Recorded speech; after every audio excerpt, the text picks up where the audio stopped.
සෝසුම් ක්‍රියාපත්‍ය දීප්ති කුමාර කියලා ශිෂ්‍ය සංගමේ මේ වාස මధుවන්තල ගෙනලා මේකේ මහාචාර්යවරයා ඉන්නේ මැට්ටෝ කිව්වා. පල්ලි ගුරුතුමෝ ඉතිසියා. තාත්තා නිකම එක්කනේ සාම්ප්‍රදායික තාත්තා නිකම. අතුලස බෑන් කරලම ගෙන්නන්නේ ඒකට තමයි. කියන්නේ පච කරන්නේ මේක ඉන්න මහාචාර්යවරුන්ගේ පින්ගුත්තරකම කියන්නේ. මටත් ඕනේ ඒක. මේ වගේ මහාචාර්යවරු ඉන්නවා නම් රට කඩා වැටෙනවා. මේ වගේ ඉන්නේ කැලෑපත්තර ගහලා ඉස්කෝලේ දේශන කරලා ගත්ත පාකිස් මහාචාර්ය. මාර ඇතුළු. නෝඩල්. ඉතින් දීප්ති කුමාර එහෙම කියලා මම බයයි කරනවා කොල්ල ගහයි. අපි කරපුවම ඔක්කොම ඉන්නවා සයන්ස් එකේ උන්ට මැනේජ්මන්ට් ඔක්කොම පිරිනව ජනසංඛ්‍යාව. උන්ට බයයි නෑ අතරම ගහයි. මු යන්න ගියා. මම ඉස්සර මං කියා නෑ යන්න බෑ. ඔයා ඕඩියෝ තමයි ඉන්නේ. ඔප්පු කරලා යන්න. මං ඉස්සරහට පැත්ත. කොහෙද ඔය ඉන්නේ බද මානු රිටි. මං නල්ලේ කියලා මොකද කියන්නේ. මම පැත්ත ඉස්සරහට යන්න බෑ. ඇත්ත කතාව මහගේ මහාචාර්යයා මැට්ටෝ ඉන්නේ. ඔප්පු කරලා යන්න. ඉතින් පට්ටාද. ෆිල්ම් චිත්‍රපටය ගෙනල්ලා ප්‍රසන්න ජයකොඩිලා හැම ගෙන්නලා අතුලසරු ෆිල්ම් කරනවා. බයිනෝ. ඒගොල්ලෝ අන්න යුනිවර්සිටි පර්සනල් වෛරයක් නෑ මෙතන.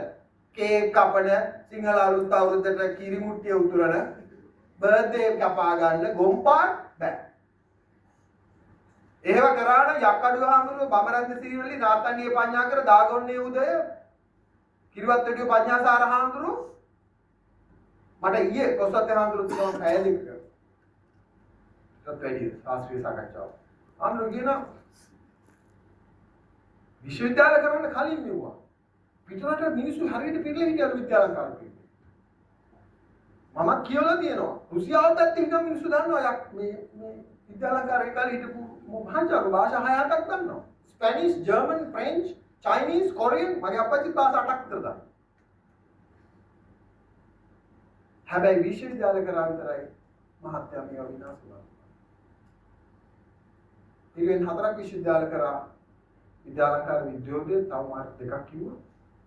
ඒවා එහෙම නොකර ඒ කාලේ හාමුදුරුවෝ කැමති නම් යුනිවර්සිටි කරනවට කරත් කරා මහත්තයා. කොළඹ පේරාදෙණිය කේම්බ්‍රිජ් ඔක්ස්ෆර්ඩ් විදිහට ගියා ඒක තා මේක නැති වුණා පිළිවෙල. මම එහෙම කෝ උගත්තු කියලා බලනවා. ඒ හාමුදුරුවෝ යක්කඩි හාමුදුරුවෝ දැන් ගියේ සගිබන ගැන අපි කතා කරා. 56 ඒකට විශ්වවිද්‍යාලයක් නැහැ. සංගීබාන එකේ මට කියනවා මේ බලන්න මහත් මං ගිහින් කියනවා මගෙන් අහනවා දැන් මොකද ශාස්ත්‍රී මොනවද අලුතින් අනේ කෙනෙක්ගේ ડિප්‍රෙෂන් තමයි මට අහගෙන ඉඳලා මං හාමුදුරුවෝ හම්බෙන්නේ මේක නිවාසය ළමයන් කිව්වා ආචාර්ය මහත්ය අද විතරනේ 56 යක්කඩි හාමුදුරුවෝ මේ ඉන්නකො සංගීබාන මොනවද මීටින් හාමුදුරුවෝගේ භාෂාව හරි ලස්සනයි සංගීබාන කියන පොත තියෙනවා අපි සර් කියනවා මෙයාලට දෙන්න meeting, අර meeting, මේ meeting, හාමුදුරුවෝ උපහාසයට ලක් කරනවා මේ විශ්වවිද්‍යාල. කියන්නේ වෙන්නත් කලින් හාමුදුරුවෝ ගැන කියන්නේ කොහෙද සබ්බ දුක්ඛ නිස්සාරණ කියලා ඇවිල්ලා meeting අරවා මෙහෙර විහාර පන්සල් දායක මේ මහත්තයා ඉදත් එහෙමයි. දැන් මේක ලෝකී ස්වභාවයක්. සැලෙන්න එපා ඔයාලගේ. මම බොහෝ අලුත් දේවල් හොයාගන්නේ සාමුදුරුවෝ. මගේ පළවෙනියට එන්නේ උඩරට බලි. ඒකෙන් ඩිජිටල් මීඩියාවකට PhD. ඉතින් මේ අඛණ්ඩතාවය අපිට ලබා දෙනවට සමාජයට ගොඩක් තියෙන. ඒකට සහයෝගය දක්වන මාධ්‍යකයට අපේ ආචාර්යවරුන්ට මේක අරගෙන යන්න.